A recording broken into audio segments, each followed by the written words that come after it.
আসসালামু আলাইকুম রহমতুল্লাহ বরকাতুহ।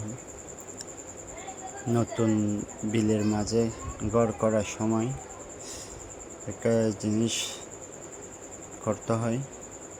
কোনো সময় পানি উঠলে বাথরুমের নিচের মাটি হয়তো সরে যেতে পারে। এই কারণে নিচে ইটের সোলিং দেওয়ার পরে কংক্রিট দিয়ে ঢালাই করে দিলাম।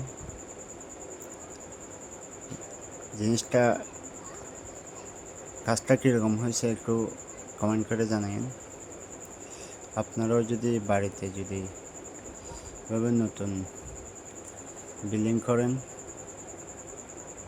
পুরাতন ভিডিও থেকে নতুন ভিডিও এসে ওখানে যদি আরও বৃষ্টির সময় পানি ওঠার সম্ভাবনা থাকে, তাহলে এভাবে ঢালাই করে লাগাই দিবেন।